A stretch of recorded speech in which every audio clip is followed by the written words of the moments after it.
श्री कृष्ण कन्हैया लाल की जय। आनंद कंदम प्रभुदेव चंद्रम ब्रजेशरूपेण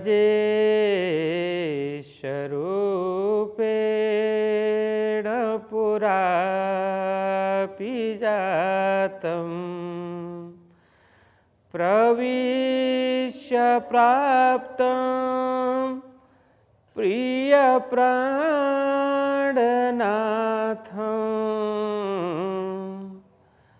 परेशपूर्णं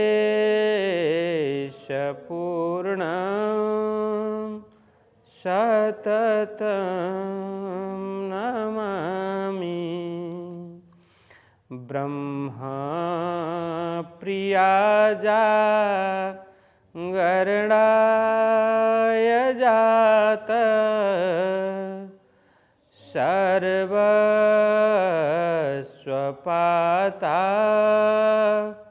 भवसिन्धुत्राता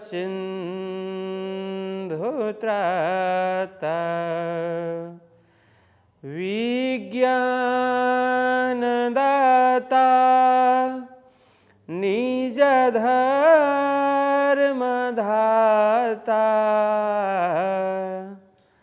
दीनैकबन्धो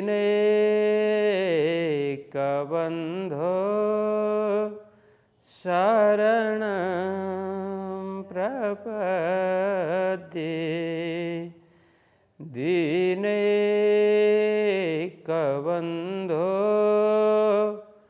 शरणं प्रपद्ये।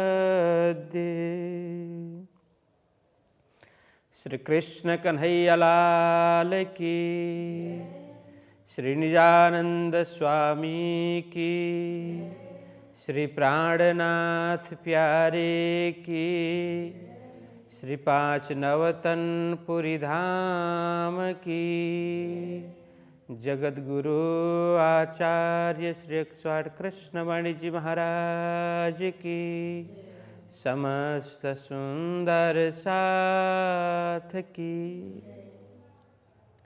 प्रणाम। श्री महामती कै साथ जी ये नवतनपुरी की हकीकत और भी आगे की कहूँ भई जो बितकई भई जो वितकईत।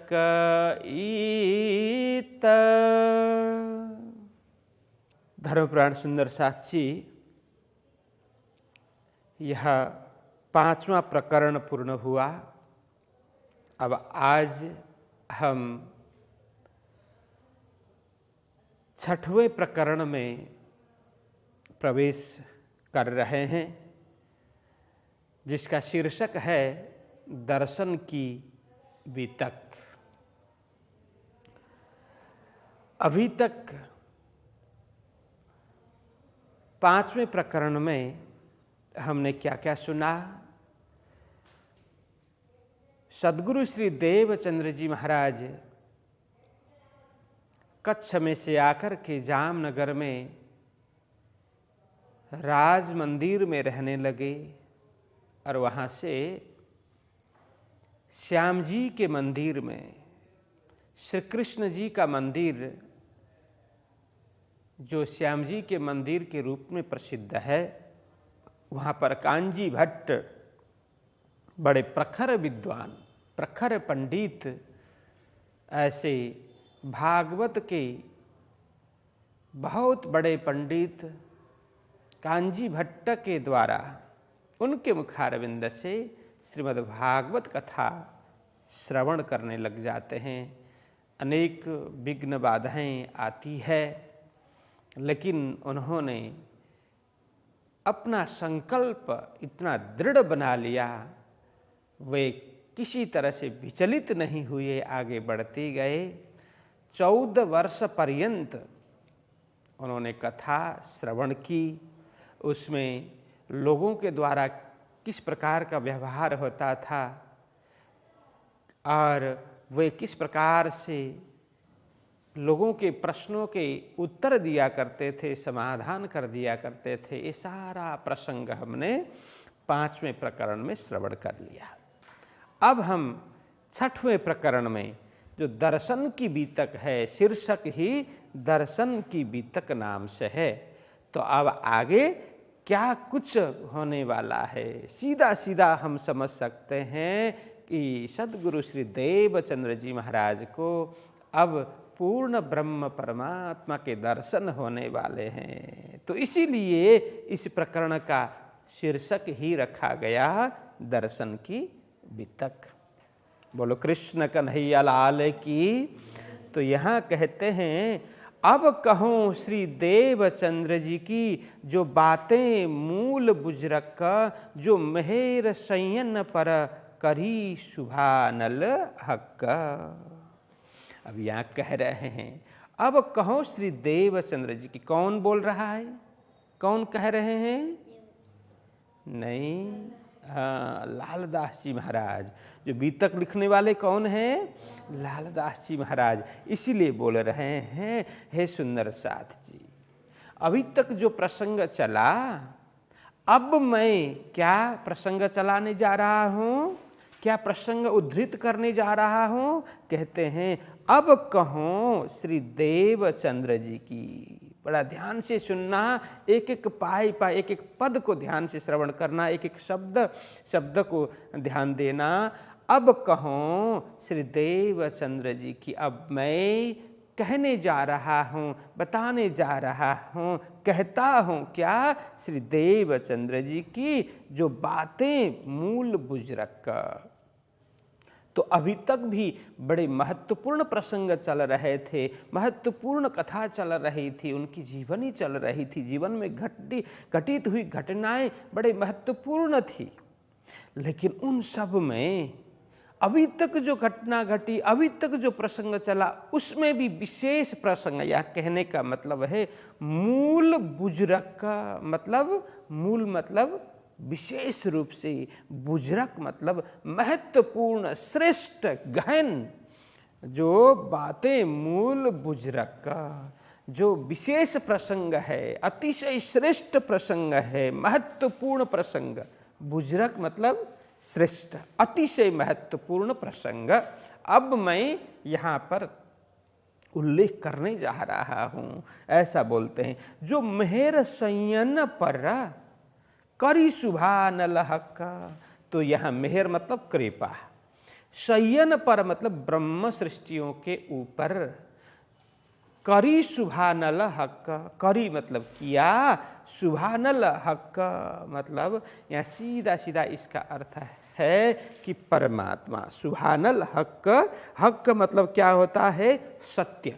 हक का मतलब होता है सत्य, और सत्य कौन होगा? एक परमात्मा। परमात्मा ही एक सत्य है, उनके अलावा कोई सत्य नहीं है। इसीलिए शुभानल मतलब इसका अर्थ होता है, शुभानल मतलब अतिशय सुंदर, अतिशय सुंदर, बहुत खूबसूरत, जिसको बोलते हैं ना खूबसूरत, बहुत सुंदर, और जो सुंदर भी है और सत्य भी है। हक मतलब सत्य, जो अतिशय सुंदर है, सौंदर्य के खानी है, जिनके बराबर कोई सुंदर नहीं है।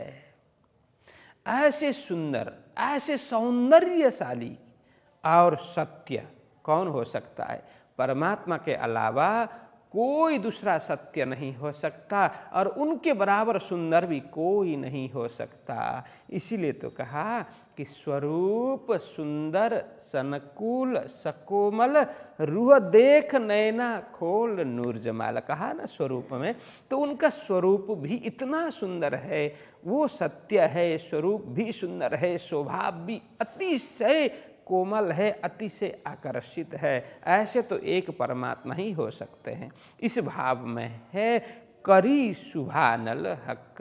ऐसे परमात्मा ने जो शय्यन पर मतलब ब्रह्म सृष्टियों के ऊपर, सखियों के ऊपर जो मेहर की, कृपा की, ऐसा उत्कृष्ट प्रसंग, ऐसा विशिष्ट प्रसंग अब मैं उल्लेख करने जा रहा हूँ। यह भाव है।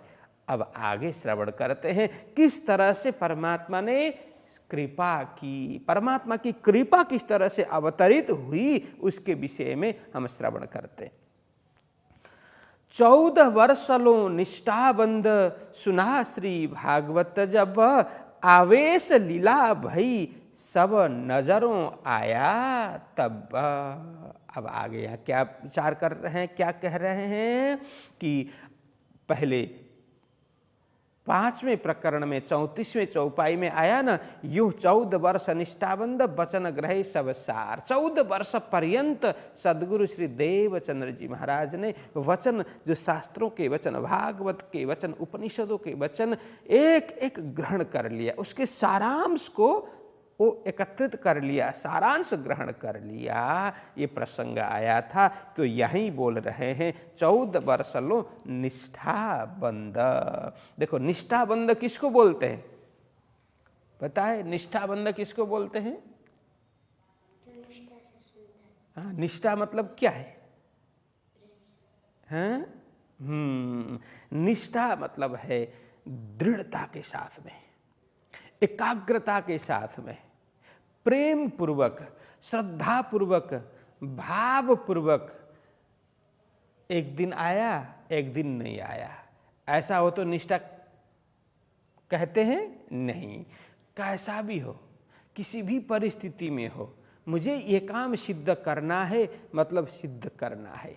प्रतिदिन वो नियमित रूप से लगे रहना, एक भाव से, एक चित्त से, लगन से, मगन से, इस तरह से दृढ़ विश्वास के साथ, दृढ़ता के साथ में, दृढ़ता के साथ में, संकल्प के साथ में लगना, इसको बोलते हैं निष्ठा बंध। मतलब निष्ठा में बध जाना, निष्ठा में बध जाना। निष्ठा एक अनुशासन है, अनुशासन के अंदर रहना। जैसे कभी कभी क्या लगता है, अनुशासन में रहेंगे तो ऐसा लगेगा कि अरे कितना अनुशासन है, ये भी नहीं कर सकते, ये भी नहीं कर सकते, तो बहुत नीति नियम है, ऐसा लगेगा। लेकिन जो अनुशासन में रहता है उसी की प्रगति होती है। आप लोगों को पता है, जैसे जो काइट है ना, चंगा, पतंग, पतंग उड़ाते हैं तो किस तरह से उड़ाते हैं? पतंग के साथ में क्या बंधी होती है? रस्सी बंधी होती है, डोरी बंधी होती है, और हाथ में वो क्या बोलते हैं उसको? चरखा। वो हाथ में होता है, उसमें डोरी बंधी होती है, और वो डोरी किसके साथ? पतंग के साथ में डोरी बंधी होती है। अब हम छोड़ते हैं तो धीरे धीरे धीरे हवा की गति के साथ में वो पतंग है बहुत ऊपर ऊपर ऊपर जाती है कि नहीं? यदि डोरी छोड़ दिया जाए तो, डोरी काट दिया जाए तो पतंग उड़ सकती है? थोड़ी देर उड़ेगी और ऊपर जाएगी थोड़ी देर, लेकिन देखते देखते देखते फिर नीचे जमीन में गिर जाएगी। इसका मतलब क्या है? वो डोरी है ना, वो डिसिप्लिन है, डोरी है ना, अनुशासन है। तो अनुशासन में रहेंगे तो पतंग उड़ती रहेगी, है ना, आकाश में। हम जितनी देर चाहे उतनी देर उड़ा सकते हैं, लेकिन जैसे डोरी से कट हो गया वो जमीन में आकर के मिल गया। ऐसा ही होता है, हम सभी भी अनुशासित रहेंगे तो हमारी प्रगति होती रहेगी। यदि अनुशासन में नहीं रहेंगे तो प्रगति नहीं हो सकती। तो ये निष्ठा का मतलब यही है कि अनुशासित रह करके, दृढ़ता के साथ में, संकल्पता के साथ में किसी भी तरह से मुझे कथा श्रवण करनी है, मैं कथा एक दिन भी नहीं चुकूंगा, एक दिन भी नहीं छोड़ूंगा। कथा में मैं विलंब से नहीं पहुंचूंगा, कथा पूरी हो उससे पहले उठूंगा नहीं। अपने आसन में किसी भी तरह से रोग हो, व्याधि हो, दुख हो, पीड़ा हो, किसी भी तरह से किस तरह का कष्ट हो, लेकिन मैं कथा को छोड़ने वाला नहीं हूँ, भागवत श्रवण कर मैं छोड़ने वाला नहीं हूँ। इस निष्ठा से सुनने को उसको उस अनुशासन के बंधन में बंधने को ही क्या बोलते हैं? ये बोलते हैं निष्ठा बंध। तो इस तरह से सद्गुरु श्री देवचंद्र जी महाराज ने 14 वर्ष पर्यंत निष्ठा बंध ये सुना श्री भागवत। जब श्रीमद् भागवत कथा श्रवण की, आवेश लीला भई। अब आवेश मतलब क्या है? आवेश लीला मतलब जोश की लीला, जुनून की लीला, आकर्षक लीला। किसकी? परमात्मा की जो आवेश की लीला वहाँ हो गई, जोश की लीला हो गई। मतलब अब किस तरह से जोश की लीला हो गई, ये सब यहाँ बोलते हैं। जैसे ही परमात्मा ने अपने आवेश का स्वरूप प्रकट कर लिया, जोश का स्वरूप प्रकट कर लिया, किसके आगे? श्री देवचंद्र जी महाराज के आगे। तो बोलते हैं आवेश लीला भई, परमात्मा की आवेश लीला, जोश की लीला है ना, वहाँ प्रकट हो गई। सब नजरों आया तब, जब जैसे उन्होंने आवेश से दर्शन दे दिया, परमात्मा ने, पूर्ण ब्रह्म परमात्मा श्री कृष्ण ने आवेशपूर्ण, जोशपूर्ण अपना दर्शन उनको दे दिया श्री देवचंद्र जी महाराज को। तो सब या सब मतलब संपूर्ण। संपूर्ण का मतलब अब पाताल से लेकर के परम धाम पर्यंत। जैसे कहते हैं ना, हद पार बेहद है, बेहद पार अक्षर, अक्षर पार वतन है, जागिए इना घर। और नीचे बोलते हैं ना, 7 लोक तले जिमी के, मृत्यु लोक है 3 पर्रा। संपूर्ण पाताल से लेकर के यह मृत्यु लोक, फिर मृत्यु लोक से ऊपर 7 स्वर्ग, और उसके ऊपर हद बेहद और अक्षर से भी पार अक्षरातीत पूर्ण ब्रह्म परमात्मा एवं उनके धाम संपूर्ण नजर आने लग गया। किनको? श्री देवचंद्र जी महाराज को। तो ये सब प्रसंग यहाँ आ रहा है।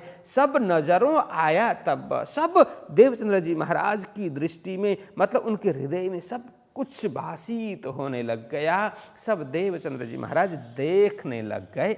तो आगे कहते हैं, अब ये भूमिका हो गई, लेकिन इससे पूर्व क्या कुछ घटित हुआ, ये ऐसा होने वाला है। लेकिन अब उससे पूर्व ऐसे ही सीधा आकर के दर्शन दिया, ये बात नहीं है। अब क्या कुछ हुआ दर्शन से पूर्व, इसका ये प्रसंग कहने जा रहे हैं।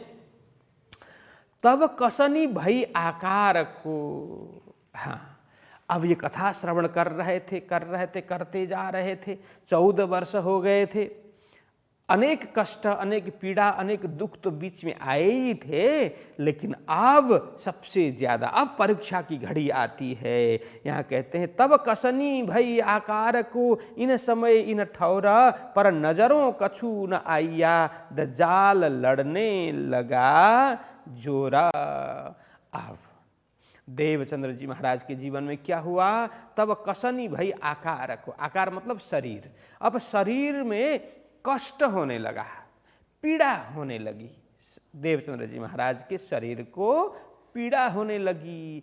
क्यों? इन समय इन ठौरा, इस समय, इन समय इन ठौरा, इस समय उस स्थान पर। कहने का मतलब, देवचंद्र जी महाराज 14 वर्ष पर्यंत श्रवण कर रहे थे। 14 वर्ष होने के बाद उस समय अब इस स्थान पर क्या होता है? उनके शरीर में पीड़ा होने लगती है, अतिशय कष्ट होता है। तो यहाँ कहते हैं, पर नजरों कछु न आइया, दज्जाल लड़ने लगा जोरा। देखिए, शरीर में कष्ट बहुत है, शरीर में पीड़ा बहुत है, बीमार हो गए, शरीर शिथिल हो गया, शरीर कृश हो गया, दुबला पतला हो गया, अस्वस्थ है काफी। लेकिन यहाँ बोलते हैं, लालदास जी महाराज बोलते हैं, पर नजरों कछु न आइया। तो ये सारे सारे कष्ट है, दुख है, दर्द है, वो देवचंद्र जी महाराज के सामने, उनके नजर के सामने कुछ भी नहीं है। उन्हें तो कुछ भी ये मतलब ही नहीं हो रहा है। शरीर बहुत कष्ट है, शरीर को पीड़ा हो रही है, लेकिन अंदर से वे पीड़ित नहीं है, दुखी नहीं है। शरीर कष्ट भोग रहा है, लेकिन उन्हें कष्ट नहीं है। इसीलिए बोलते हैं यहाँ पर नजरों कछु न आइया। उनकी दृष्टि में ये साधारण दुख, दर्द, पीड़ा, ये भयानक दुख है, भयानक पीड़ा है, असह्य पीड़ा है।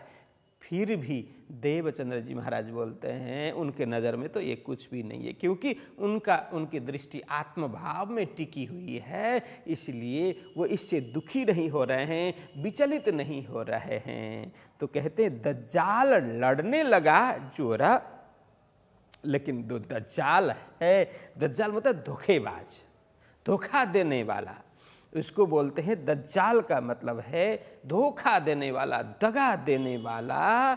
और इसको ये माया ही है। दज्जाल मतलब माया, जो माया ही तो धोखा देती है, माया ही दगा करती है। बेईमान, ये बेईमान माया है। वो देवचंद्र जी महाराज से खूब लड़ने लग जाती है। ये दज्जाल संघर्ष करने लग जाता है, द्वंद्व करने लग जाता है, अपना पूरा बल लगा करके। तो माया के हथियार क्या क्या है, जैसे रास में आया ना, एहना आउद अमृत रूप रस छल वल वल अकल अगीन कुटिल ने कोमल चंचल चतुर चपल।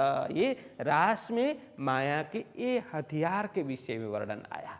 तो यहाँ बोलते हैं दज्जाल मतलब वो माया ही है जो देवचंद्र जी महाराज से अब लड़ने लगा, संपूर्ण हथियार, पूरा दल बल के साथ में अपना प्रभाव जमा रहा है, द्वंद्व कर रहा है, युद्ध कर रहा है और संघर्ष कर रहा है।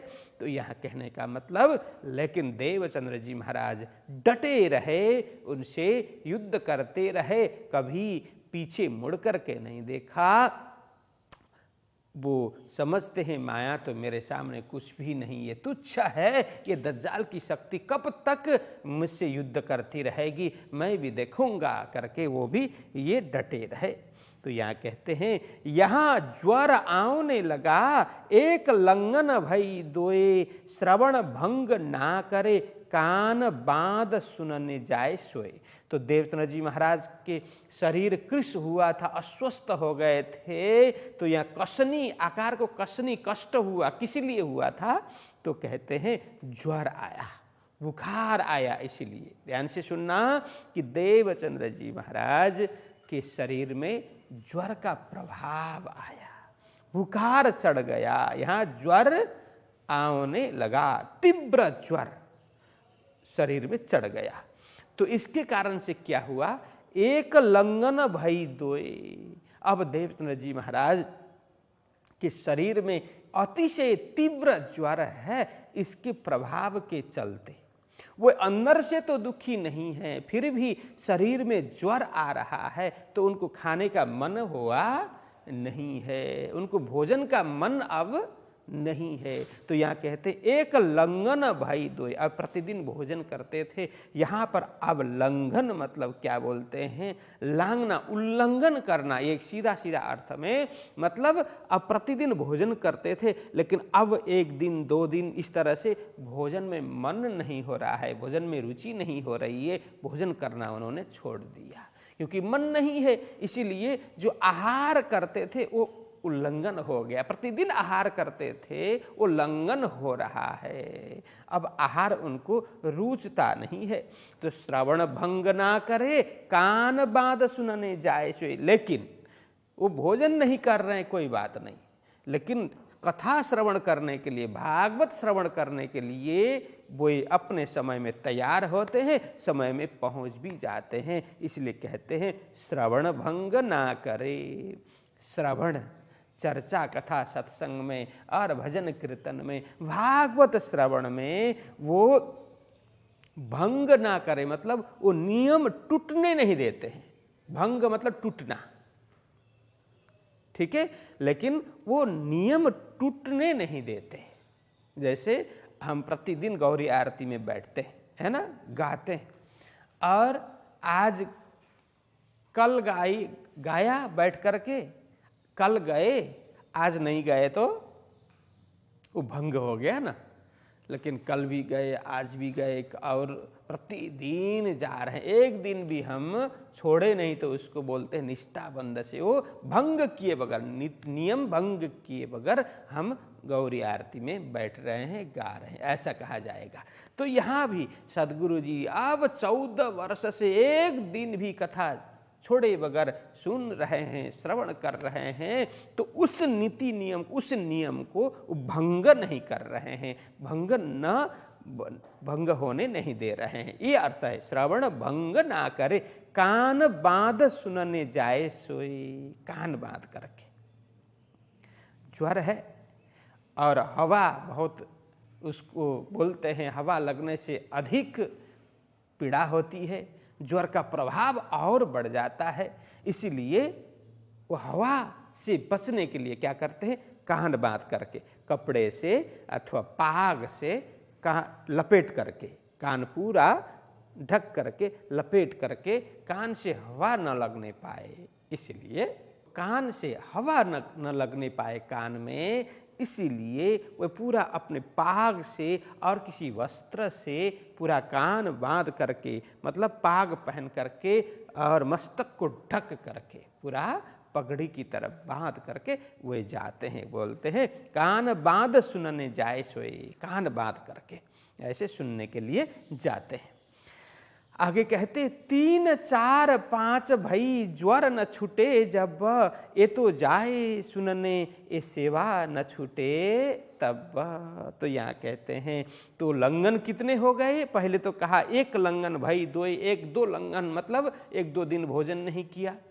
अब कितने दिन, 3 दिन, 4 दिन, 5 दिन, करते करते कई दिन तक भोजन वो नहीं कर रहे हैं, शरीर जर्द हो गया है, अस्वस्थ हो गए हैं, और ज्वर अपना प्रभाव बढ़ा रहा है।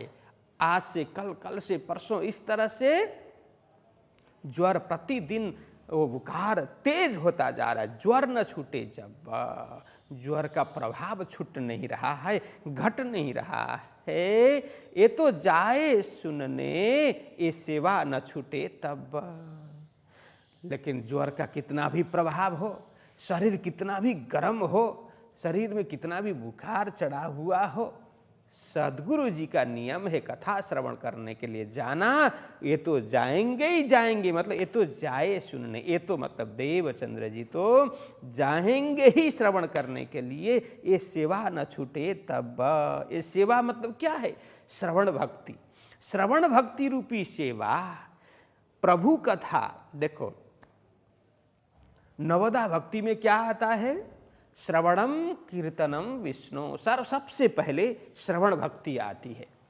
तो प्रभु गुणानुवाद श्रवण करना, प्रभु की लीला कथामृत पान करना अपने कानों से, ये प्रथम भक्ति है, ये भी सेवा है। इसलिए श्रवण भक्ति, श्रवण सेवा कभी देवचंद्र जी महाराज छोड़ते नहीं है। तो ये सेवा न छूटे तब, कितना भी शरीर में कष्ट हो, दर्द हो, पीड़ा हो, असह्य ये पीड़ा हो रही हो, फिर भी देवचंद्र जी महाराज श्रवण करने के लिए, श्रवण सेवा के लिए, श्रवण भक्ति वो छोड़ते नहीं है, श्रवण करने के लिए जाते हैं।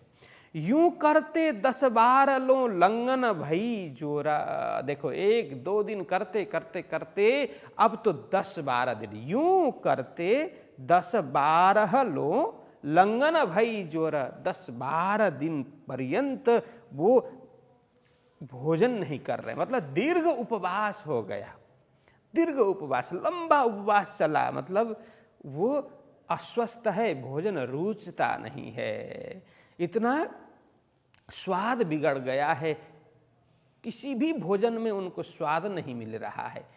यूं करते 10-12 लो लंघन भई जोरा, एक भागवत सुनने का कछु न छूटे ठौरा। इस तरह से करते यूं करते इस तरह से होते होते 10-12 दिन तक वो पूरा लंघन हो गया, मतलब भोजन नहीं कर रहे हैं। और असाध्य, जोर का मतलब होता है असाध्य, लंघन का मतलब होता है बहुत लंघन करना, दीर्घ उपवास, लंबा उपवास चल रहा है। ये अतिक्रमण, लंघन को अतिक्रमण भी बोलते हैं। मतलब अब आज भी भोजन नहीं कर रहे हैं, कल भी भोजन नहीं कर रहे हैं, परसों भी भोजन नहीं कर रहे हैं, प्रतिदिन करना चाहिए लेकिन वो नहीं कर रहे हैं, ये लंघन हो रहा है। क्यों? क्योंकि ज्वर का प्रभाव जोर चल रहा है, असाध्य हो रहा है ना, इसीलिए वो भोजन नहीं कर रहे हैं। परंतु एक भागवत सुनने का कछु न छूटे ठौर, एक भागवत कथा श्रवण करने के लिए वो छोड़ते नहीं है, लंघन नहीं करते, लेकिन भोजन के लिए लंघन हो रहा है। एक दिन 2 दिन नहीं, 12 दिन लंघन हो गए हैं, लेकिन कथा में उल्लंघन नहीं, कथा में अतिक्रमण नहीं, कथा को छोड़ नहीं रहे हैं। प्रत्येक दिन जो नियम से नीति पूर्वक जाते हैं, निष्ठा पूर्वक जाते हैं, जाते रहे हैं, ये अर्थ है। तो इतने दिन के बाद में अब यहां प्रसंग आता है, मत्तु मेहता तबीब को बुलाए दिखाया हाथ, तब तबीब औषधि दिया, जतन करो इन साथ। तो यहां कहा कि मत्तु मेहता तबीब को, तबीब मतलब वैद्य, अभी बोलते हैं अभी के भाषा में डॉक्टर, चिकित्सक। तो मत्तु मेहता कौन है? देवचंद्र जी महाराज के पिता, वो मत्तु मेहता है। तो मत्तु मेहता जी तबीब को लेकर के आए, चिकित्सक वैद्य को लेकर के आए, बुलाए दिखाया हाथ, बुला करके वैद्य को बुला करके दिखाया, बताया, दिखाया मतलब बता दिया, हाथ, हाथ मतलब पहले क्या करते थे, ऐसे नाड़ी, ऐसे नाड़ी देखते थे, नाड़ी पकड़ करके, हाँ कितनी बीमारी है, क्या कुछ बीमारी है, वो नाड़ी देख करके, नाड़ी को पकड़ करके लोगों को पता चल जाता था। इसीलिए अब ये नाड़ी दिखवाया, देवचंद्र जी महाराज की नाड़ी आकर के वैद्य पकड़ता है और नाड़ी देखता है। दिखाया मतलब परीक्षण करना, नाड़ी परीक्षण करना, देखना, ऐसे पकड़ करके परीक्षण करने को नाड़ी दिखाना बोलते हैं। तो मत्तु मेहता ने एक वैद्य को बुला करके देवचंद्र जी महाराज की नाड़ी परीक्षण करवाई। तो अब तबीब औषधि दिया, नाड़ी परीक्षण करके तबीब ने औषधि दी, दवाई दी।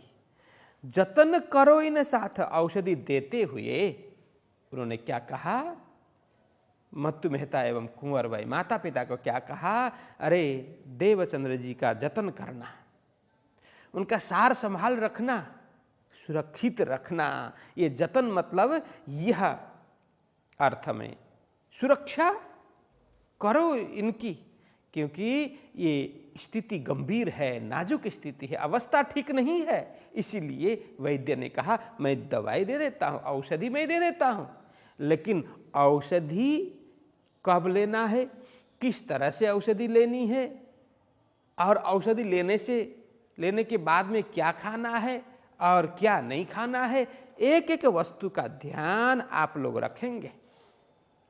ये सब ध्यान देने का मतलब वैसे देखते रहना नहीं है, वो क्या करते हैं, क्या खाते हैं, क्या खाना चाहिए, क्या नहीं खाना चाहिए, नहीं खाते हैं तो उनको क्या खिलाना चाहिए, किस तरह से खिलाना चाहिए।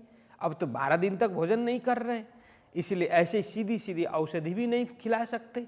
तो औषधि देने से पूर्व क्या खिलाना चाहिए, कितना खिलाना चाहिए, कब खिलाना चाहिए, वो भी ध्यान देना, और उनके शरीर में क्या अंतर हो रहा है वो भी ध्यान देना। एक एक बातों पर ध्यान रखा जाए, नहीं तो अवस्था गंभीर हो सकती है। आप लोग ध्यान देना, इनका यहाँ जतन करना मतलब इनको सुरक्षित रखना, सुरक्षा देना, इनका बचाव करना। तो जतन करो इन साथ, यह साथ मतलब देवचंद्र जी महाराज के लिए बोला है। ये प्रास मिलाने के लिए, हाथ और साथ मिलाने के लिए ये कहा है, देवचंद्र जी का खूब जतन करो। तो इस तरह से जब बोला, फिर अब कहते हैं आगे, वायु लगने ना देवो जतन करो इन पर रह। तब कुंवरबाई ने कहा, ये अब ही जाहे भागवत पर रह। जब वैद्य ने कहा, आप लोग बढ़िया ढंग से इनका जतन करना, बचाव करना, ध्यान देना, यहाँ मतलब जतन करना मतलब बड़ा ध्यान देना आप लोग। और ये औषधि खाने के बाद, औषधि लेने के बाद क्या करना, वायु लगने ना देवो, इनको बाहर खुले में निकलने मत देना, हवा लगने मत देना, क्योंकि जोर है, तेज बुखार है, इसलिए उनको बाहर निकलने नहीं देना चाहिए। अंदर ही रहना चाहिए और शुद्ध हवा हो, शुद्ध वातावरण हो, लेकिन वो सीधी सीधी हवा उनमें लगे नहीं, खुली हवा में नहीं निकलना। ये कहने का मतलब है वायु लगने ना देवो, उनको वायु से बचाना, हवा से बचाना, जतन करो इन पर, इनकी सुरक्षा करो, इनका बचाव करो। तब कुंवरबाई ने कहा, इतना वैद्य ने जब कहा, तब कुंवरबाई ने क्या कहा? कुंवरबाई कौन है? हाँ, देवचंद्र जी महाराज की माता जी का नाम कुंवरबाई है। तो उन्होंने कहा, सामने बैठी हुई थी, तुरंत क्या कहा कि अरे वैद्य जी, ये अब ही जाए भागवत पर, ये हमारी बात कहाँ मानेंगे? आप बोल रहे जतन करो, वायु लगने ना दो, खुली हवा में निकलने ना दो, लेकिन देवचंद्र जी तो अब ही तुरंत अब कथा के लिए तैयार होने ही वाले हैं। अब कथा का समय हो ही रहा है, ये तो यहाँ से तुरंत कथा के लिए निकल जाएंगे। ये अब तुरंत ही जाए भागवत पर, भागवत श्रवण करने के लिए यहाँ से जाने ही वाले हैं, जाएंगे। इतना जब कुंवरबाई ने कहा, ये सुनते ही अब आगे क्या कहा? तब वैद्य औषधि को इनसे लिया फेरा, इन्हें वायु से सन्निपात होए, मैं न आऊं दूजी बेरा। देखो अब ध्यान से सुनना, जब कुंवरबाई ने कहा कि ये तो अभी कथा के लिए जाएंगे, इतना सुनते ही तब वैद्य ने औषधि को क्या कर लिया? इनसे लिया फेरा, जो दी थी औषधि की पड़ी का वगैरह औषधि, जो अलग अलग समय में खाने की औषधि, पीने की औषधि जो दी थी, काढ़ा वगैरह दी थी, वो काढ़ा बनाने के लिए जो आयुर्वेद की औषधि दी थी, वो वापस ले लिया, स्वयं ले लिया। इनसे लिया फेरा, जो जिनको दी थी औषधि, किनको दी थी? मत्तु मेहता एवं कुंवरबाई दोनों को दी थी कि यह औषधि देवचंद्र जी को समय समय पर खिलाना, समय समय पर इनको औषधि देना करके उनके हाथ में, किनके हाथ में? मत्तु मेहता एवं कुंवरबाई, देवचंद्र जी महाराज के माता पिता के हाथ में औषधि दी थी। जैसे ही कुंवरबाई ने कहा कि वैद्य जी, देवचंद्र जी तो अब भी कथा में जाएंगे, ऐसा सुनते ही तुरंत वापस ले ली। क्या? दवाई। क्यों? क्योंकि इन्हें वायु से सन्निपात होए, मैं न आऊं दूजी बेरा। अरे तो फिर इसका मतलब ही औषधि खिलाने की, औषधि पिलाने की क्या जरूरत है? औषधि पिलाने का कोई मतलब ही नहीं हुआ कि यदि परहेज नहीं करेंगे, भोजन समय में नहीं करेंगे, योग्य भोजन, औषधि से पूर्व भोजन करना चाहिए। क्या भोजन करना? वो योग्य भोजन करना चाहिए, और हवा में नहीं निकलना चाहिए, अंदर ही रहना चाहिए, आदि आदि जो नीति नियम बताया। तो वैद्य ने कहा, यदि नियम का पालन नहीं करेंगे तो यह औषधि लेने का कोई मतलब नहीं है, तो मैं औषधि नहीं दूंगा, ये वापस दे दो करके उन्होंने औषधि ली और कहा, इन्हें वायु से सन्निपात होए। जैसे औषधि खाने के बाद भी ये बाहर निकलेंगे, हवा में जाएंगे, तो क्या होगा? ज्वर तीव्र होने के कारण, अतिशय बुखार होने के कारण, माप से ज्यादा जब बुखार चढ़े तो क्या होगा? सन्निपात होए। देखो, सन्निपात का मतलब क्या होता है? शरीर में त्रिदोष होते हैं, कफ वात पित्त। शरीर में 3 प्रकार, शरीर में कफ भी होता है, वात भी होता है, पित्त भी होता है। तो सबका अलग अलग कार्य है। सब संतुलित हो तो शरीर स्वस्थ रहेगा। तो एक भी वस्तु जो जरूरत से अधिक हो तो भी बीमार पड़ेगा, जरूरत से कम हो तो भी बीमार पड़ेगा। इसलिए ये तीनों संतुलित हो, संतुलन में हो रहे तो शरीर स्वस्थ रहेंगे।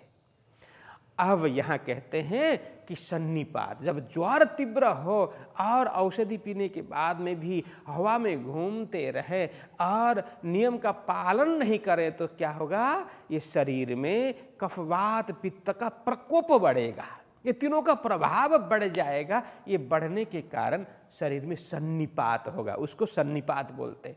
जब इनका प्रभाव, कफवात पित्त का प्रभाव जब बढ़ता है तब क्या होता है, तब इंसान की बुद्धि भ्रमित हो जाती है। मतलब वो पागल भी हो सकता है, चित्त भ्रमित हो जाता है, अंट संट बोलने लग जाता है, क्योंकि वो होश में नहीं होता, उसकी बुद्धि काम नहीं करती है। इसीलिए वो कुछ भी बोल सकता है, कुछ भी कर सकता है। चित्त भ्रमित होना, अस्थिर हो जाना, पागल होते हैं ना लोग, तो सन्निपात के कारण से पागल हो जाते हैं। इसीलिए यहाँ कहा, देखो मैं औषधि इसलिए नहीं दूंगा अब, क्योंकि नियम का पालन नहीं करेंगे तो वायु लगेगी, वायु लगने से इनको सन्निपात हो सकता है, सन्निपात हो तो फिर स्थिति गंभीर हो सकती है, इनका चित्त अस्थिर होगा और ये पागल भी, मतलब पागल सा गुण हो सकता है। इसीलिए मैं इसकी जिम्मेदारी नहीं ले सकता। यदि मेरा कहने का जो नियम है, इसे दवाई लेने से पूर्व और दवाई लेने के बाद में जो नियम पालन करने चाहिए वो सारा नियम पालन करेंगे, तब ही मैं ये औषधि देने वाला हूँ, नहीं तो इसकी जिम्मेदारी मैं ही नहीं ले सकता करके औषधि वो वापस लेते हैं। तो कहते हैं यदि ऐसा कुछ हो तो मैं ना आऊं दूजी बेरा, फिर दोबारा मैं देखने नहीं आऊंगा। कुछ भी हो सकता है, तो नियम पालना करोगे तो ठीक है, मैं औषधि दूंगा। तो इस तरह से बोलने के बाद तब मत्तु मेहता ने कहा, करेंगे हम जतन, हम क्यों जाने देवेंगे, रखना है या को तन्ना। तो इस तरह से वैद्य के कहने पर अब मत्तु मेहता जी कहते हैं, तब मत्तु मेहता ने कहा, करेंगे हम जतन, आप निश्चिंत रहें, हम इनका बचाव करेंगे, इनकी सुरक्षा करेंगे, आपने जैसा कहा हम वैसा ही करेंगे। तो ये कहा कि हम क्यों जाने देवेंगे, आपने इतना बताया, हम तो बार बार बता रहे हैं, अब आप अस्वस्थ हैं तो अभी कथा के लिए जाने की जरूरत नहीं है, बार बार बता रहे हैं, बता रहे थे फिर भी ये नहीं सुन रहे थे। अब तो आप औषधि करने के लिए आए, औषधि आपने प्रदान की और औषधि नीति नियम पूर्वक लेना है, तो इसको ऐसे ही नहीं छोड़ सकते। इसीलिए अब तो हम उन्हें किसी भी तरह से रोके रखेंगे, इनको कथा में जाने नहीं देंगे। तो कहते हम क्यों जाने देवेंगे, रखना है या को तन्ना, इनका शरीर स्वस्थ रखना है, इनको तंदुरुस्त बनाना है। इसलिए वैद्य जी आप चिंता ना करें, हम जरूर इनका जतन करेंगे, इनको कथा में जाने नहीं देंगे, क्योंकि हमें तो इनका शरीर बड़ा प्रिय है। ये इस तरह से कृश हो रहे हैं, हमें बड़ा दुख हो रहा है, इसलिए किसी भी तरह से इनको स्वस्थ कराना है, यही हमारा एक ही संकल्प है। तो इस तरह से मत्तु मेहता कहने लगे। तब श्री देवचंद्र जी ने कहा, मैं ना रहूं क्यों कर, धर्म राखे ते देह है, जवाब देत यूं कर। तब इतने कहने के बाद तो देवचंद्र जी महाराज ने तुरंत कहा, क्या कहा, तब श्री देवचंद्र जी ने कहा, मैं ना रहूं क्यों कर। अरे आप लोग बोलते रहे, आप लोग बोलेंगे हम जाने नहीं देंगे, लेकिन मैं किसी भी तरह से जाने वाला हूँ, मैं यहाँ नहीं रहने वाला। अब कथा का समय जब होने को कथा का समय होगा तो मैं तुरंत मैं जाऊंगा। तो कहते मैं ना रहूं क्यों, किसी भी तरह से किसी भी हालत में मैं यहाँ रुकने वाला नहीं हूँ। धर्म राखे ते देह है पिताजी, हे माताजी, आप लोगों को ख्याल है, धर्म राखे ते देह है। मेरे ख्याल में, मेरी समझ में, इस शरीर से ज्यादा महत्वपूर्ण धर्म का है। यदि हम धर्म की रक्षा करेंगे, धर्म को रखेंगे, धर्म की सुरक्षा करेंगे, वही धर्म हमारी सुरक्षा करेगा। इसलिए तो कहा धर्मो रक्षति रक्षितः। यदि धर्म की हम रक्षा करेंगे तो उस धर्म में हम भी सुरक्षित रह सकते हैं। वही धर्म कौन सा? जिस धर्म को हमने सुरक्षित किया है, जिस धर्म की रक्षा हमने की है, वही धर्म हमें सुरक्षा प्रदान करेगा। हम उसकी छत्र छाया में रह सकते, आराम से सुरक्षित रह सकते हैं। इसलिए मैं ये सोचता हूँ कि यह देह कुछ भी नहीं है, लेकिन धर्म श्रेष्ठ है। धर्म की रक्षा करना हम सभी का परम कर्तव्य है। मैं इस शरीर से ऊपर धर्म को रखता हूँ। इसीलिए कहा कि धर्म राखे ते देह है, धर्म के द्वारा ही यह देह है। बस इसलिए जवाब देते यो कर रहे माताजी, हे पिताजी, आप लोग क्यों नहीं समझ रहे? आप लोग हट करके मुझे रोकना चाह रहे हैं, लेकिन मैं रुकने वाला नहीं हूँ, क्योंकि मेरे लिए तो वो भक्ति, श्रवण भक्ति, श्रवण सेवा, वो सर्वोपरि है। मैं उसमें भंग नहीं होने देता, उस निष्ठा को टूटने नहीं दूंगा। इसलिए मैं इस देह को कुर्बान करने के लिए तैयार हूँ। धर्म के लिए ऐसे अनंत देह, हजारों लाखों देह भी मैं कुर्बान करने के लिए तैयार हूँ, लेकिन मैं धर्म नहीं छोड़ सकता अपने शरीर के लिए। इसलिए धर्म राखे ते देह है।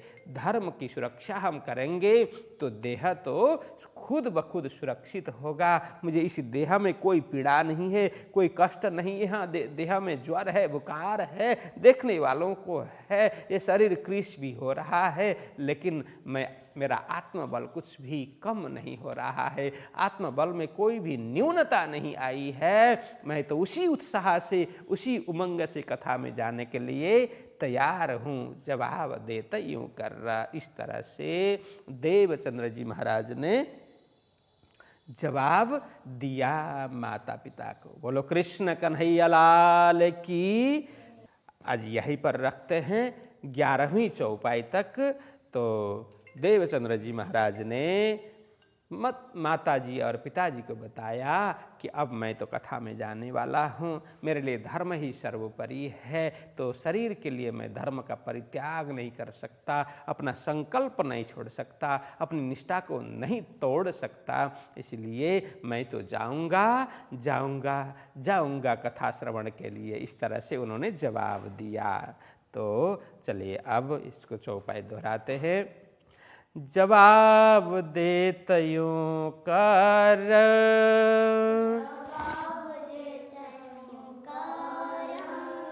तब श्री देवचंद्र जी ने कहा,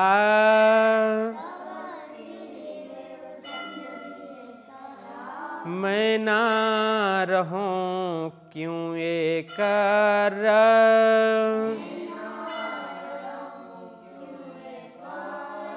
धर्म राखे ते देह है,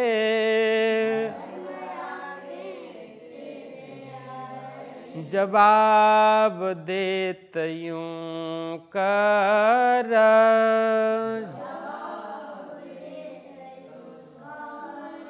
जवाब देता यूं कर,